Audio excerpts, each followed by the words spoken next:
Bonjour les amis. Je ne peux pas vous voir en ce moment, vous qui êtes réunis à Falkirk, en Écosse, pour cette rencontre sur la divine volonté à la paroisse Saint-François-Xavier. Mais Carole m'a dit que vous feriez ça le comble, et ça me réjouit de l'entendre. Il y a beaucoup de choses à dire sur la divine volonté, et vous savez, c'est la chose la plus profonde qui soit, la divine volonté. Certains d'entre vous, j'en suis sûr, en savent plus que moi à ce sujet, quand d'autres parmi vous sont peut-être tout à fait novices en la matière. Alors en traitant du sujet, je vais essayer, autant que faire se peut, de me situer quelque part entre les deux, dans le juste milieu. Et si le temps le permet, je voudrais aller au fond des choses tout en présentant les bases à qui ne les connaîtrait pas encore. Cette révélation concernant la divine volonté, une révélation privée donnée par notre Seigneur à la servante de Dieu, Luisa Picaretta, il s'agit du message le plus profond, le plus large et le plus étonnant qu'on ait jamais entendu.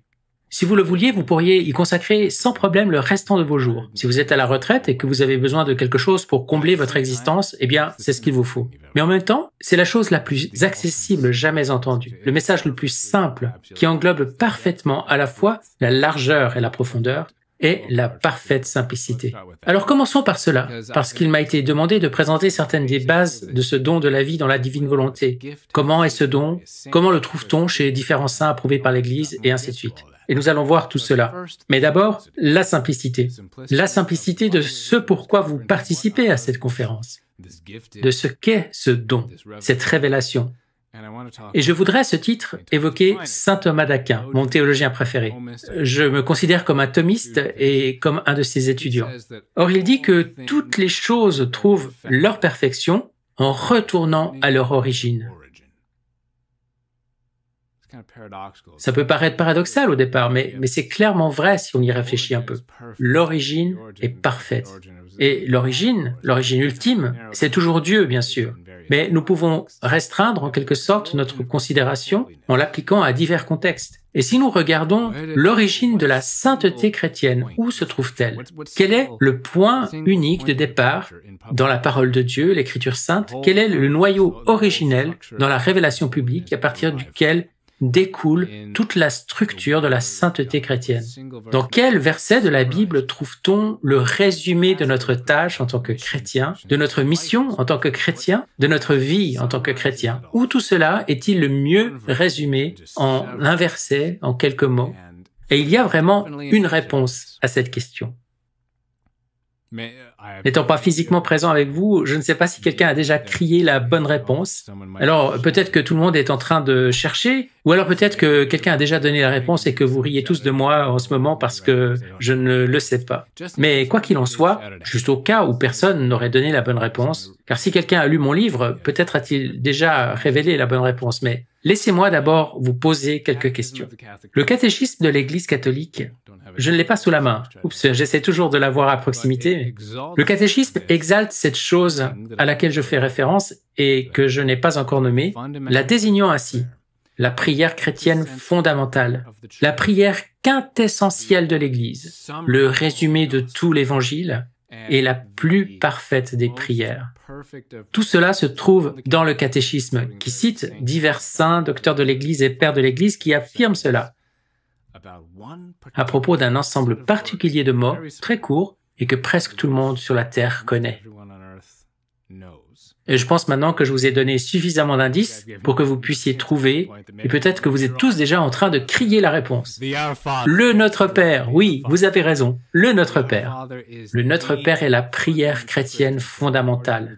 Selon les enseignements de la foi catholique, c'est le résumé de tout l'Évangile. Alors, s'il vous plaît, lisez les Évangiles tous les jours. J'espère que vous avez lu en entier le Nouveau Testament et même plusieurs fois. Sinon, commencez cette bonne habitude d'en lire un passage tous les jours. Mais si vous voulez un résumé de l'ensemble, eh bien, l'Église catholique et le catéchisme disent, en citant les pères et les docteurs de l'Église, que le résumé de tout se trouve dans le Notre Père, que tout le monde connaît. C'est si simple. Mais encore, pas tout le Notre Père en entier. Je veux dire, bien évidemment, tout le Notre Père est incroyablement important et je vous prie de faire en sorte que toute votre existence soit accordée et consacrée à vivre et mettre en pratique la prière entière du Notre Père. Mais même le Notre Père n'échappe pas à une forme de hiérarchie. Il y a toujours une forme de hiérarchie dans les choses de Dieu. Donc, en considérant le Notre Père, nous pouvons y distinguer un certain nombre de requêtes. Il y a plusieurs demandes et elles sont toutes essentielles. Elles sont toutes extrêmement importantes, c'est clair. Mais à l'intérieur de l'ensemble, il y a une requête en particulier, et je suis sûr qu'elle brûle les lèvres de beaucoup d'entre vous. Vous savez déjà à quoi je vais faire référence. Mais permettez-moi de citer le père Romano Guardini, grand auteur du XXe siècle, dont les œuvres ont inspiré plusieurs papes récents.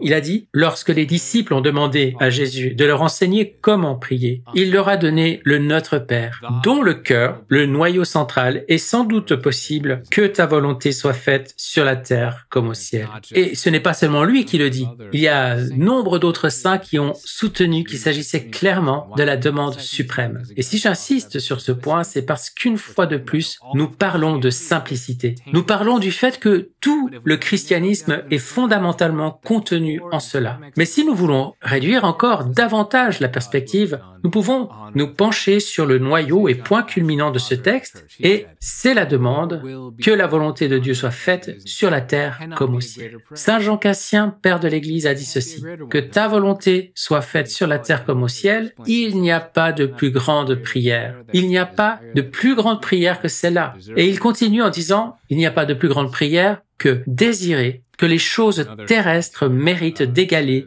les choses célestes.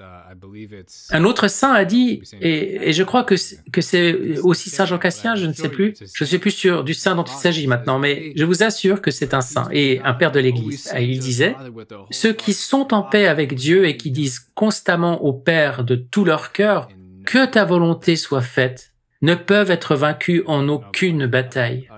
Et même si j'ai égaré mes notes sur ce point, je suis assez sûr que cette citation vient en fait du pape Léon le Grand. Peut-être. En tout cas, c'était un pape et un père des premiers siècles. Il dit que ceux qui disent constamment que ta volonté soit faite, ceux qui répètent toujours cette prière fondamentale, cette requête fondamentale contenue dans la prière fondamentale, ils sont invincibles. Il dit que ceux qui répètent constamment et vivent de ces mots sont invincibles, que rien ne peut les vaincre. Et il a raison. C'est donc de cette source que tout découle, de cette supplication pour l'accomplissement de la volonté de Dieu sur la terre comme au ciel. Toute la sainteté chrétienne peut être centralisée dans ce seul verset.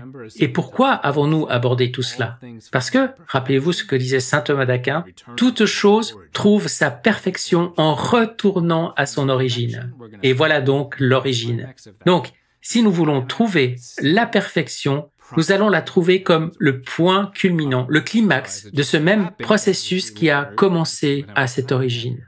Il se trouve que, comme nous le verrons plus tard, en fonction du temps dont je dispose, Jésus dit à la servante de Dieu Luisa Picaretta, et si vous la connaissez un peu, vous savez probablement qu'elle a écrit des milliers de pages de révélations. Et vous vous dites peut-être, oh, mais comment lire tout cela? J'ai un travail, j'ai une famille. Eh bien, restons calmes, relaxons-nous, nous y reviendrons bientôt. Mais quoi qu'il en soit, Jésus dit à Luisa que toute cette révélation est contenue dans ce seul verset. Que ta volonté soit faite sur la terre comme au ciel. Tout est contenu dans ce verset. Alors, encore une citation avant de continuer. Et j'ai mon livre ici, que votre volonté soit faite, parce que je voudrais évoquer la citation du vénérable pape Pie XII. Voilà ce qu'il a dit à ce sujet. Je cite, « En union avec le Christ, prenez position en tant que suppliant devant le Père céleste et permettez à cette prière de s'élever vers lui encore et encore. Que votre règne arrive, que votre volonté soit faite sur la terre comme au ciel. Ce n'est qu'alors que nous serons motivés uniquement par l'honneur de Dieu et par le zèle de lui donner une plus grande gloire, et que nous désirerons ardemment l'établissement de son règne, de son royaume de justice, d'amour et de paix dans le monde entier. » Ce sont là les mots du pape Pie XII dans une de ses encycliques. Cette citation m'est à ce point chère que j'en ai fait le 4e de couverture de mon livre. Il nous supplie de répéter cette demande encore et encore. Et lorsque nous la répétons encore et encore, lorsque nous faisons de cette requête le mantra de notre vie, nous permettons à son règne, son royaume de justice, d'amour et de paix, de se lever sur le monde entier. Vous ne pouvez pas imaginer quelque chose de plus grand que cela. Et c'est ce qui nous est promis dans les paroles de Jésus à Luisa et dans celles d'innombrables autres mystiques et papes et dans l'écriture elle-même. C'est absolument certain. Quoi qu'il en soit, les paroles de Jésus à Luisa forment la plus profonde de toutes les révélations. Mais ces paroles sont aussi les plus simples qui soient, comme nous l'avons déjà dit. Il n'y a pas d'autre mouvement substantiel auquel je puisse penser qui puisse se résumer de manière aussi succincte. Tout le reste de ce qui se passe dans l'Église, vous savez, c'est un peu difficile de se faire même une idée claire de ce qui se passe aujourd'hui, comme vous l'avez peut-être remarqué. Et puis vous avez besoin de ces longues descriptions pour seulement essayer de comprendre ce que ça peut bien être un synode sur la synodalité. Qu'est-ce que cela veut vraiment dire? Et personne ne le sait. Mais bon. Et tout le reste aussi. Et il se passe aussi des choses magnifiques qu'il faudrait, mais pour les décrire, plusieurs paragraphes entiers. Or, ce dont nous parlons ici, c'est la chose la plus simple à décrire qui soit. C'est l'accomplissement de la volonté de Dieu sur la terre comme au ciel. Point final. Tout ce que Jésus dit à Louisa est une exposition de cette réalité-là. C'est donc le plus simple, mais c'est aussi le plus profond. Et avant d'entrer dans le vif du sujet, je voudrais que vous vous rappeliez ceci, que si tout ce que vous retenez de ce que j'ai dit aujourd'hui, c'est de vivre le reste de votre vie, de centraliser le reste de votre vie sur cette requête-là, et je ne parle pas seulement ici en termes d'idées, mais aussi très concrètement de votre travail, de votre vie de famille, de tout ce que vous pensez, dites ou faites. Si vous vous souvenez de vous efforcer jour après jour, de centraliser tout cela sur la demande que ta volonté soit faite sur la terre comme elle est faite au ciel, ce qui veut dire sans différence entre la terre et le ciel, si vous vous souvenez seulement de cela, je serai content. Je vais en dire plus et j'espère que vous vous en souviendrez aussi, mais peut-être que ce ne sera pas le cas et je serai heureux si vous vous souvenez juste de cela. Alors oui, c'est bien sûr beaucoup plus que cela. Jésus n'a pas donné en vain à Louisa des milliers de pages de révélation. Dieu peut faire tenir une quantité infinie de vérités, de connaissances et de révélations dans un seul verset. C'est exactement ce qu'il fait là. Et c'est exactement le rôle d'une révélation privée. Car bien sûr, les paroles de Jésus à Louisa sont une révélation privée. Nous ne parlons pas d'une nouvelle Bible. Ici, nous ne parlons pas d'une nouvelle révélation publique. Ce serait hérétique. Nous parlons de disposer une loupe sur la révélation publique. Et c'est le but de la révélation privée. Et il y a eu toutes sortes de révélations privées merveilleuses. Je suis un grand fan de beaucoup d'entre elles. Mais si vous placez une loupe sur le plus grand verset, vous obtiendrez la plus grande révélation privée. Et c'est ce que nous avons ici avec Louisa. Puisqu'il s'agit du plus grand effort de Dieu dans le monde, nous ne pouvons que nous attendre à ce que Dieu soit à l'œuvre dans cette même tâche fondamentale depuis toujours. Et en effet, il l'a fait, et ce depuis la chute d'Adam. Quelle a été la première chose qui s'est produite après la chute? Dieu a-t-il attendu un peu? A-t-il attendu des centaines et des centaines d'années, ou des générations et des générations, pour établir la promesse de sa miséricorde, pour promettre qu'il réglerait le problème? Non, ce fut immédiat. Genèse 3, 15. Il promet immédiatement, juste après la chute, que le Rédempteur viendra et que la femme lui écrasera la tête. C'est ce que nous, catholiques, appelons le protévangile, ou première annonce de la rédemption. Nous ne pouvons même pas comprendre à quel point Dieu est bon. Nous ne méritons rien de tout ce qu'il nous donne. Il nous le donne, c'est tout. Et il nous demande de nous ouvrir à lui et de lui demander de hâter son retour. C'est vrai. Mais avec le protévangile, il nous donne donc tout de suite ce que nous ne méritons pas. Et nous le voyons depuis le début des temps. Mais nous le voyons aussi depuis le début de l'histoire de l'Église. Comme nous l'avons déjà dit, nous avons cette origine ici dans le Notre Père et dans la requête suprême, le fiat, le que soit faite la volonté de Dieu sur la terre comme au ciel. Mais nous le voyons aussi dès le début de l'histoire de l'Église dans son développement avec les pères de l'Église. Et ce que cela signifie pour nous, et je vais faire aussi vite que possible parce que je regarde de nouveau mon horloge, j'aimerais aller beaucoup plus loin dans les 40 minutes qui me sont imparties. Ce que cela nous dit, c'est que les révélations de Louisa, et je suis moi-même un catholique d'esprit résolument traditionnel, et une sorte de traditionnaliste en fait, donc je dédaigne vraiment toute notion de développement artificiel ou de rupture herméneutique. Je veux que tout s'inscrive magnifiquement et harmonieusement dans la tradition sacrée. En fait, si ce n'était pas le cas, je rejetterais tout cela. C'est pourquoi je suis si zélé pour les paroles de Jésus à Louisa, parce que c'est tout le contraire d'un développement artificiel. Il y a là la combinaison parfaite de 2000 ans de développement de l'histoire sacrée, qui, si nous regardons ce que Dieu faisait dans la vie des saints, c'est ce vers quoi il les a conduits depuis le tout début, depuis les pères de l'Église. C'est la quintessence de la sainte tradition. Ce que nous voyons dans les paroles de Jésus à Louisa, c'est le moment où la fleur s'ouvre. Je pense au cardinal Newman quand il compare le développement organique, c'est-à-dire le développement authentique dans l'Église, avec la croissance d'une plante. Et bien sûr, qu'est-ce qui est le plus important dans la croissance d'une magnifique plante? C'est l'épanouissement de sa fleur et la production du fruit. C'est parfaitement organique et c'est parfaitement harmonieux comme la vie d'une plante, mais c'est aussi un peu surprenant, n'est-ce pas? C'est ce vers quoi la plante nous conduisait depuis le début, et c'est en parfaite union avec elle, mais c'est aussi cette glorieuse, belle et surprenante effusion d'une même vie. Alors voyons maintenant quelques citations de saints tirées de l'histoire de l'Église. Il va falloir que je passe rapidement et que je laisse certaines choses de côté pour tenir dans les 40 minutes, mais je veux juste vous donner un petit aperçu de ce que Dieu a fait depuis le début. Si vous voulez en savoir plus, vous pouvez lire mon livre « Que votre volonté soit faite » qui est quasiment gratuit. Je suis incapable de faire de l'argent et effectivement, je n'en gagne pas. Je crois qu'en Amérique, du moins, vous pouvez trouver l'ouvrage à 2 $ et je n'ai aucun contrôle sur le prix. Mais vous pouvez également trouver mon gros et ridiculement interminable ouvrage sorti en 2019, « The Crown of Sanctity », téléchargeable gratuitement en ligne. Toutes les bases se trouvent là-dedans. Donc le thème de la vie de Jésus et des évangiles, nous avons déjà désigné le Notre Père comme en étant le cœur. Mais un petit mot ici sur le fait que ce n'est pas seulement cela, c'est le thème fondamental de l'évangile. Non seulement dans le ministère de Jésus, dans sa prédication, mais dès le premier instant de son existence. Quel est l'acte qui a précipité l'incarnation? Quel est le plus grand événement de l'histoire, comme le dit le pape Benoît, et il a raison? L'incarnation est de loin la plus grande chose qui se soit jamais produite. Dieu s'est fait homme. Et comment cela s'est-il produit? Qu'est-ce qui a permis à Dieu de devenir un être humain, l'infini entrant dans la créature finie? Il a fallu une simple créature qui dise « Voici la servante du Seigneur, qu'il me soit fait selon ta parole. Fiat mihi secundum verbum tuum. » Et c'est le fiat de la bienheureuse Vierge Marie. Mais tout se résume au fiat, au fait de laisser la volonté de Dieu se produire et de nous soumettre à la volonté de Dieu.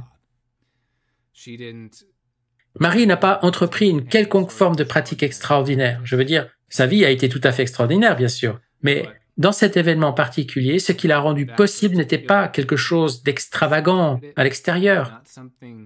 C'était juste une créature qui se soumettait à la volonté de Dieu. Fiat. Tout vient de ce fiat. J'ai ici une citation du pape Benoît XVI. Il a dit « Au moment où l'ange du Seigneur est venu à Marie avec la grande annonce de l'incarnation, il a donné sa réponse, puis s'est produit le plus grand événement de notre histoire, l'incarnation. Le Verbe s'est fait chair. Il a mis tout son être à la disposition de la volonté de Dieu. La volonté de Marie coïncide avec la volonté de son Fils. » Et il ajoute « Tel est le but du christianisme. » Plus précisément, il dit c'est le but de l'incarnation et de la rédemption. Le pape Benoît XVI, il dit que c'est le but de notre foi, la coïncidence de la volonté de la créature avec celle du Créateur. Tout se résume à cela. Pourquoi? Parce que c'est ce que demande le Notre Père, la principale requête du Notre Père, l'accomplissement de la volonté de Dieu sur terre comme au ciel. Nous savons que la volonté de Dieu au ciel est en union parfaite avec la volonté des saints qui s'y trouvent. Mais il veut également que cette correspondance parfaite se trouve sur la terre. Nous n'aurons jamais la vision de Dieu sur la terre. Ça, c'est seulement pour le ciel, où nous aurons la vision béatifique et tout ce qui va avec. Ce ne sera pas sur terre, bien sûr. Mais si la volonté de Dieu ne peut pas être faite, s'il est impossible que la volonté de Dieu soit faite sur terre comme au ciel, alors Jésus a menti dans le Notre Père. Et ce serait bien un blasphème de dire qu'il est menti. Nous savons donc que c'est possible. Et non seulement nous savons que c'est possible, mais c'est aussi une garantie. La seule question est de savoir quand cela viendra à nous. Cela peut se produire dès maintenant dans notre propre vie, mais par ailleurs, le plan ultime de Dieu est que cela vienne au monde entier. Il ne veut pas seulement... Certes, votre travail avant tout est de vous assurer que votre propre âme a été conquise pour le Christ, mais il veut aussi que vous vous sacrifiez et que vous vous jetiez à l'eau pour que cela arrive au monde entier. Très bien. Alors poursuivons. Il en était de même avec les pères de l'Église. Il y aurait beaucoup plus à dire sur l'Écriture. Consultez le livre pour en savoir plus. Mais c'était également vrai avec les pères. Nous pouvons parcourir les siècles et les siècles des pères de l'Église dans les 7 à 9 premiers siècles environ de l'histoire de l'Église, voire le premier millénaire. Et quoi qu'il en soit, nous voyons l'apogée des enseignements spirituels des pères. Certes, ils ont réglé toutes les interprétations théologiques correctes de l'Écriture pour nous, c'est vrai. Mais dans la théologie spirituelle de la divinisation, qui est notre appel le plus élevé à la sainteté, nous pouvons trouver le point culminant de cette théologie chez Saint Maxime le Confesseur. Et un certain nombre d'érudits patristiques, je ne suis pas un spécialiste de la patristique, mais un certain nombre d'entre eux ont soutenu que, et je dois dire que la patristique, c'est donc l'étude des pères de l'Église. Un certain nombre d'entre eux ont soutenu que nous trouvons vraiment le point culminant de cette tradition spirituelle, de notre sanctification, selon les pères, chez Saint Maxime le Confesseur. Et on y trouve, vous ne serez pas surpris de l'entendre, compte tenu de ce que vous avez entendu jusqu'à présent, ce qu'on y trouve, c'est une exposition parfaite de la divine volonté. Bien sûr, ce n'est pas son achèvement final qui ne se trouve que chez Louisa, mais c'en est la parfaite invitation y conduisant qui se construit progressivement à travers les siècles. Et ici encore, nous avons une citation du pape Benoît XVI. Quel don il a été pour l'Église, Benoît XVI. Il dit, Saint Maxime nous dit, et nous savons que c'est vrai, qu'Adam, et nous sommes nous-mêmes Adam, pensait que le non était le sommet de la liberté.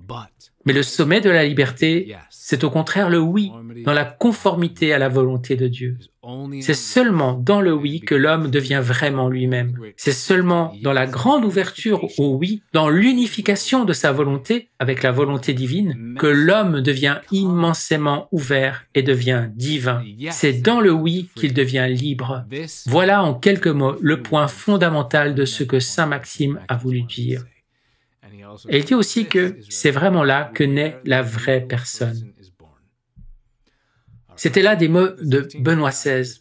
J'aurais pu passer des heures à vous faire un grand exposé sur Saint Maxime le Confesseur, mais le pape Benoît XVI dit que tout se résume à cela. Il dit que la naissance de la vraie personne se trouve où? Seulement dans le transfert de la volonté humaine à la volonté divine. C'est tout le propos de Saint Maxime. Il dit que c'est là que naît la vraie personne. Puis le pape Benoît dit que c'est tout l'être humain qui est véritablement en jeu ici. C'est là que réside toute la question de notre vie. Alors j'espère que vous aimez le pape Benoît XVI comme moi. Je me souviens avoir été profondément marqué en le voyant en 2008 lors des Journées mondiales de la jeunesse à Sydney. C'était il y a déjà longtemps. Mais il était un tel cadeau et nous avons perdu quelque chose avec sa mort. Quoi qu'il en soit, il nous a laissé de vrais cadeaux aussi, avec ses enseignements sur la divine volonté. Et il insiste sur le fait que c'est ça. Il dit, c'est ici que la personne naît. Vous pourriez oublier tout le reste. Je veux dire, ne le faites pas, hein. Mais si vous deviez oublier tout le reste et que vous vous souveniez au moins de ceci, que la vraie personne naît, que toute la question de la vie réside simplement dans le transfert de la volonté humaine à la volonté divine, alors vous vous souviendriez de l'essentiel. Et vous ne serez pas surpris d'entendre que cet essentiel, qui est aussi l'essentiel ou le cœur de notre Père, ça a été aussi l'essentiel des paroles de Jésus à la servante de Dieu, Louisa Picaretta. Nous pourrions passer en revue tellement de choses encore, mais je vais devoir passer à travers certains éléments, j'en suis vraiment désolé. Je fais cela à chaque fois, je prépare beaucoup trop de choses que je veux passer en revue et je dois en sauter les 3/4 parce que je me suis trop emballé en préparant mes notes. Je prépare trop de choses pour le temps imparti. Et je dis à chaque fois que je ne vais pas recommencer, mais je recommence. Il faut toutefois que je parle de Saint François de Sales avant de parler de Louisa et de Faustine, parce que c'est l'un de mes docteurs de l'Église préférés. Il m'a vraiment aidé avec l'introduction à la vie dévote et son livre le plus célèbre, mais je dirais que son plus grand livre est en fait son traité sur l'amour de Dieu, comme l'affirme aussi le pape Benoît XVI. Et dans ce traité, il donne une prophétie. C'est un saint et un docteur de l'Église, François de Sales. Et si vous regardez ce qu'il dit, vérifiez vous-même si vous ne croyez pas, c'est une citation de son traité de l'amour de Dieu. Il donne une prophétie du règne de la divine volonté sur la terre comme au ciel. J'aurais pu dire que ce sont les mots de Jésus à Louisa et on m'aurait cru. Mais je ne vais pas mentir, et donc je ne vais pas le dire. Mais ça ressemble tellement.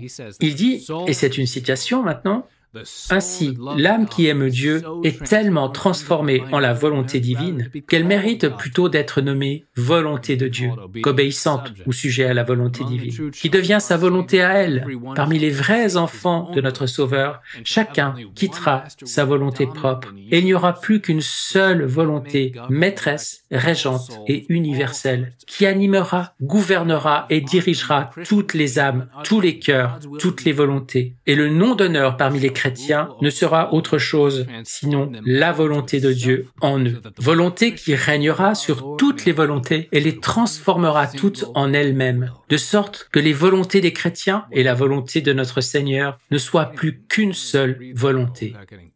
Waouh, je ne peux même pas lire cette citation sans que ça fasse réagir mon cœur, parce qu'il dit simplement qu'il y aura ce temps où la volonté des chrétiens et la volonté de Dieu seront une seule volonté, et la volonté de Dieu régnera, dominera et animera toutes les autres volontés. C'est exactement ce que Jésus dit à Louisa.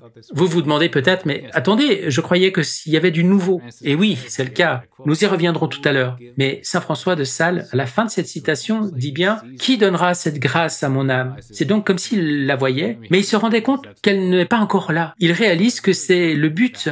Mais je pense vraiment que l'interprétation valable de ce passage, de ce grand saint, est qu'il s'agit d'une prophétie. Je pense qu'il s'agissait d'une prophétie de ce que Jésus est en train de faire maintenant avec ses révélations sur la divine volonté que l'on voit surtout chez Louisa, mais comme nous le verrons dans un moment, on retrouve aussi ceci chez tant d'autres mystiques du XXe siècle. Et nous voyons la même chose chez saint Alphonse Marie de Liguori, qui est l'un de mes docteurs de l'Église préférés. Je n'ai pas le temps de lire toute sa citation, mais je vous invite à la lire. Et vous pouvez la retrouver dans mon livre. De la conformité à la volonté de Dieu est un ouvrage qui a changé ma vie avant même que j'entende parler de Louisa. Je l'ai pris et médité pendant l'adoration et j'ai réalisé que c'était la clé. Je ne savais pas encore que cette clé était la clé qui allait ouvrir la porte aux révélations de Louisa, que j'allais découvrir seulement quelques années plus tard. Mais quoi qu'il en soit, commencez par lire ça si vous êtes inquiet et doutez de l'orthodoxie de Louisa. Vous n'avez pas à l'être, et croyez-moi, j'ai eu moi-même toutes les inquiétudes que l'on peut avoir. Et j'ai exploré chacune d'entre elles et j'ai découvert qu'aucune d'entre elles était problématique. Mais si vous êtes inquiet, commencez par là. Commencez par Saint François de Sales et Saint Alphonse Marie de Liguori ou Saint Maxime le Confesseur, et tout ira bien. Mais vous pouvez aussi simplement commencer par les mystiques du XXe siècle dont personne ne peut vraiment douter. Je veux dire, je suis tout à fait certain de l'authenticité de Louisa, et personne ne devrait douter d'elle non plus. Mais nous vivons une époque si confuse. Il est très difficile de discerner les fruits pourris des fruits frais. Je n'en veux donc pas à quelqu'un qui ne serait pas encore convaincu. Mais si vous voulez consulter des saints qui ne peuvent pas être considérés inauthentiques, regardez par exemple Sainte Faustine. Elle est au-delà de la moindre once de doute. Elle a été canonisée. Ses révélations ont été formellement incorporées dans la liturgie de l'Église avec le dimanche de la Divine Miséricorde. Nous avons un pape, le pape Saint Jean-Paul II, qui a déclaré que tout son pontificat, je n'ai pas la citation exacte sous les yeux en ce moment, mais c'est aussi dans mon livre, il a déclaré que la raison de tout son pontificat était cette révélation privée de Jésus à Sainte Faustine. Il n'y a aucune chance qu'elle ne soit pas authentique. Elle vient de Dieu, un point c'est tout. Et elle révèle clairement le don de la vie dans la divine volonté. Elle révèle cette sainteté consistant à avoir notre volonté complètement animée par la divine volonté, à avoir notre volonté immergée dans sa volonté, tout comme les saints au ciel jouissent de la sainteté de vivre dans sa volonté. On n'avait rien vu de tels enseignements nulle part avant le XXe siècle. Ils n'existaient tout simplement pas. Mais soudain, au XXe siècle, dès le début du siècle, on les voit apparaître partout. Pas seulement chez Sainte Faustine. Vous le voyez aussi chez la bienheureuse Conchita. Elle vient d'être béatifiée récemment, tout à fait orthodoxe. Il n'y a aucune raison de douter d'elle ou de son orthodoxie. Il y a plein de bons livres sur elle. Je la cite à plusieurs reprises dans mon livre. Et il y a aussi la bienheureuse Dina Bélanger, Sainte Élisabeth de la Trinité. Et vous pouvez même regarder quelqu'un comme le serviteur de Dieu, Walter Zizek. Lui-même en parle. Je veux dire, vous voyez, aucun de ces mystiques n'avait la moindre notion les uns des autres, et il y en a encore beaucoup d'autres, et même Saint Maximilien Kolbe, ils ont la même description fondamentale de cette sainteté, qui dépasse de loin la sainteté que nous avons connue au cours des siècles précédents. Elle a surgi de nulle part tout au long du XXe siècle. Comment cela a-t-il pu se produire? Et d'ailleurs, je ne suis qu'une tête de linotte, ce n'est pas moi qui ai découvert tout cela. Cela a été découvert par des gens bien plus sains que moi. J'ai lu le père Philippon, je me souviens plus de son prénom. Mais il était un expert de Sainte Élisabeth de la Trinité avant même qu'elle ne soit déclarée servante de Dieu. Il était un de ses grands défenseurs. Maintenant qu'elle est devenue une sainte, il est clair qu'il savait de quoi il parlait. Il a étudié également les révélations de la bienheureuse Conchita et a déclaré « Nous sommes incontestablement à un âge nouveau de la spiritualité ». Et il n'a fait qu'être honnête. Il a étudié les révélations à la bienheureuse Conchita et il y voit cette révélation du don de la vie dans la divine volonté que bienheureuse Conchita, Conchita du Mexique, je ne parle pas de celle de Garabandal bien évidemment, c'est une autre Conchita qui est mexicaine. Avec elle, Jésus appelait cela l'incarnation mystique. Mais la façon dont il décrit ce que cela signifie, c'est exactement la même chose que de vivre dans la divine volonté. Et il y a un tas d'autres mystiques qui disent la même chose. Alors comment est-ce arrivé? Comment avons-nous eu soudainement cette explosion de sainteté précisément au moment où nous le méritions le moins, au XXe siècle? Précisément lorsque le monde s'abîmait dans les profondeurs du péché, comme jamais auparavant dans l'histoire, pire qu'avant le déluge.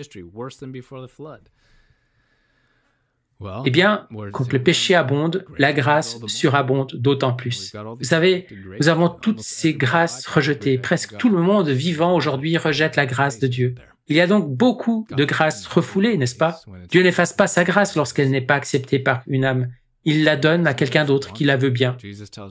Jésus dit à Louisa, « Combien de cadeaux je veux offrir ?» Mais comme personne ne les demande, je les garde en moi, en attendant que quelqu'un les demande.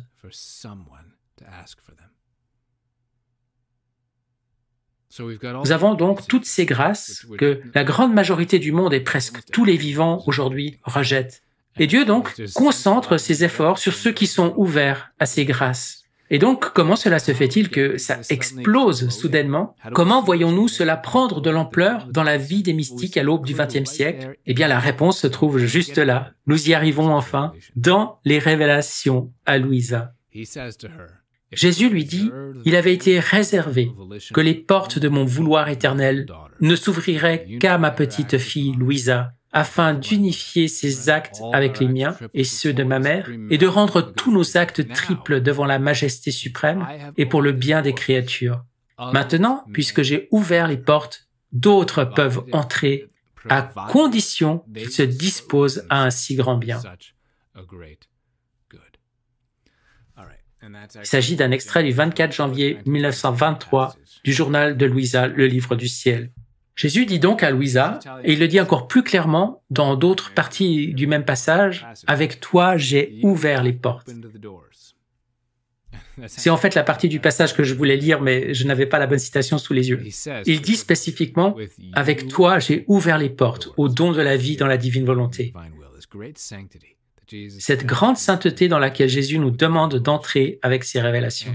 Puis il dit, « Maintenant, puisque j'ai ouvert les portes, d'autres peuvent entrer. » Puis il dit à condition, à quelle condition? Qu'ils lisent toutes les révélations, toutes les paroles que j'adresse à Louisa? Non, ce n'est pas ce qu'il dit. Il dit à condition qu'ils se disposent à un si grand bien.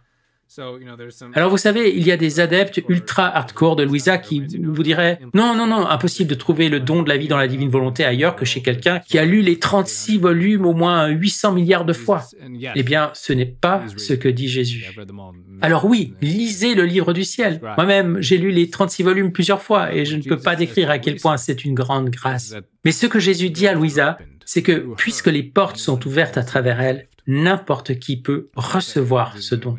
Cela signifie que du moment qu'elle a reçu le don pour la première fois, il est devenu au moins possible pour quiconque sur Terre de le recevoir à son tour. La probabilité en est peut-être faible sans la lecture des volumes. Car je veux dire, c'est un moyen incroyablement puissant, le livre du ciel. Lire les mots de Jésus à Louisa est un moyen incroyablement puissant de le recevoir, le don. Il est donc possible que très peu de personnes reçoivent le don naturellement avant d'avoir pu lire les volumes. Mais il n'y a rien qui empêche un grand mystique qui, par ailleurs, converse aussi avec Jésus, de recevoir ce don.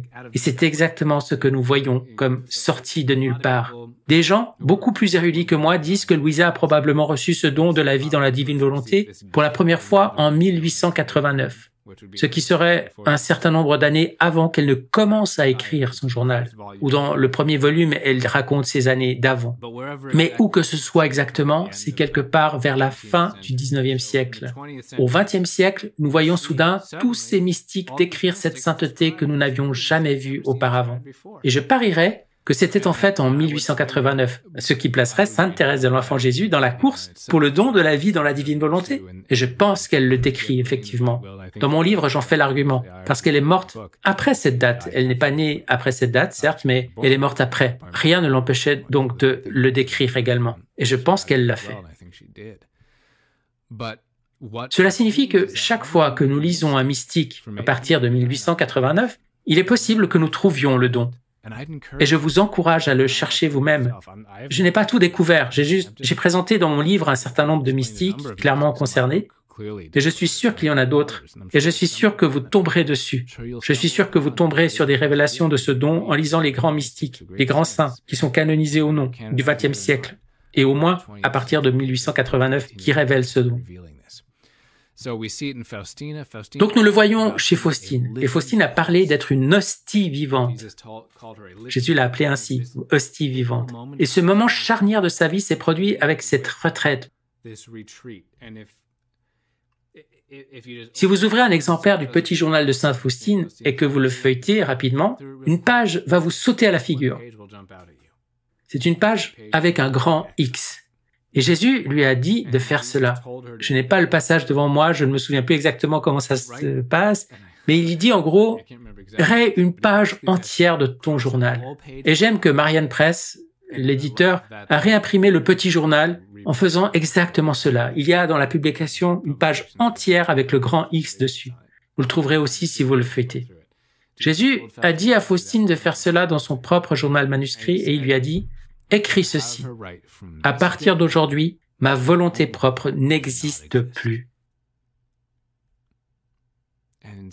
Et encore ceci, à partir d'aujourd'hui, j'accomplis la volonté de Dieu partout, toujours et en tout. C'est l'essence même de la vie dans la divine volonté. Et ça a été ce moment charnière de la vie de Faustine, ce grand X sur la page, ma volonté propre n'existe plus. Et cela ne veut pas dire que ce n'est pas du bouddhisme ou quelque chose de ce genre, ce n'est pas non plus du quiétisme.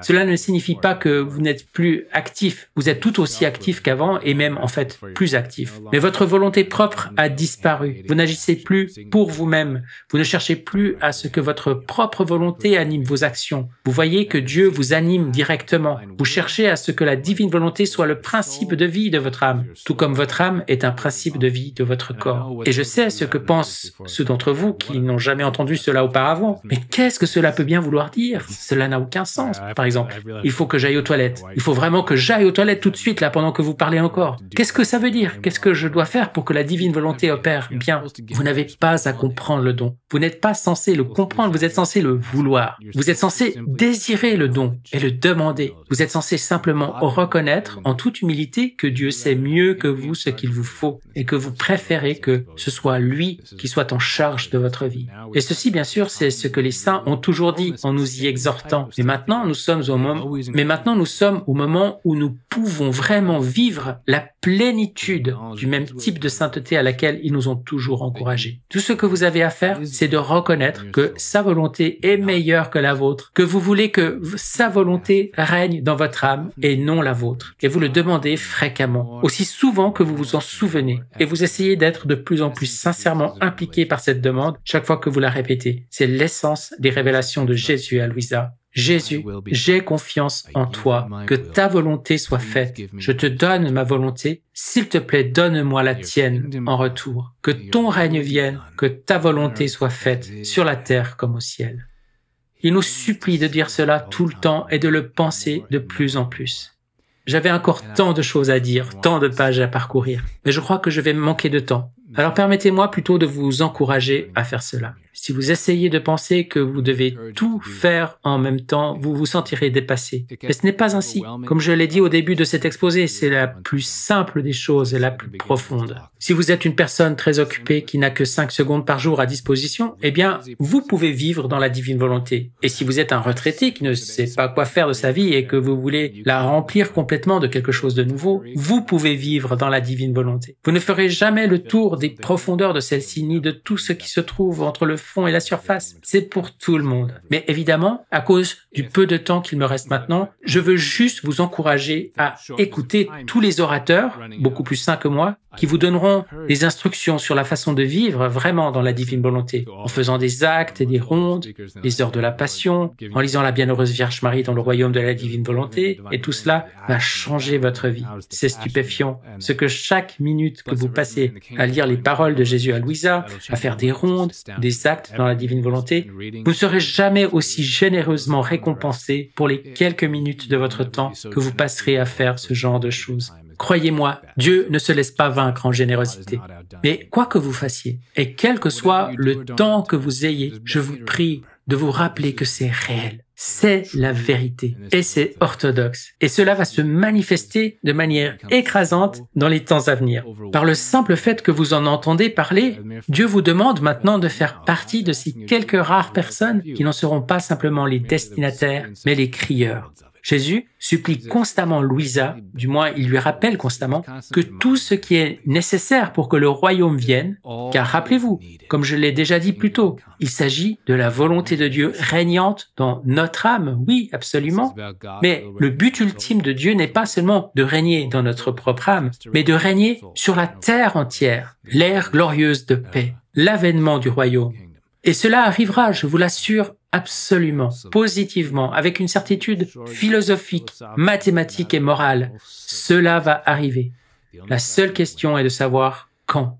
Et nous pouvons faire en sorte que cela arrive bientôt par nos propres efforts, ou nous pouvons le retarder pour Dieu sait combien de temps encore en ignorant tout cela. Jésus dit à Louisa qu'il y a 2 façons pour que le royaume arrive, par les châtiments ou par l'amour et la connaissance. Nous avons déjà trop tardé pour que le royaume puisse venir seulement par la connaissance et l'amour, c'est évident. Nous savons que les châtiments arrivent maintenant, mais les détails de ceux-ci dépendent encore de Dieu. Les détails de leur longueur, sévérité, de leur étendue et de leur durée, qui dépendent tous de Dieu et de notre réponse à Dieu. Nous pouvons les atténuer. Nous pouvons faire venir le royaume davantage, ou du moins autant que possible, par le biais de l'amour et de la connaissance, en proclamant la divine volonté. Il n'est pas nécessaire d'être un expert. Il n'est pas nécessaire d'avoir des milliers de pages de révélation de Jésus en mémoire pour proclamer cela. Il suffit d'être prêt à proclamer que Jésus pensait exactement ce qu'il disait quand il a enseigné le Notre Père. Que ton règne vienne, que ta volonté soit faite sur la terre comme au ciel. Il vient, sa justice vient avec lui et sa droiture, sa miséricorde vient également. Encouragez les gens à avoir confiance en cela, à y croire, à prier pour cela, à l'espérer. Et encouragez autant que vous le pouvez les gens à prier le Notre Père avec plus de foi, plus de confiance et d'espérance, plus qu'ils ne l'ont jamais fait auparavant dans leur vie. C'est une prière que tout le monde connaît. Rappelez-leur de la prier chaque jour. Et rappelez-leur de croire dans les promesses qu'elle contient, parce qu'elles sont véridiques.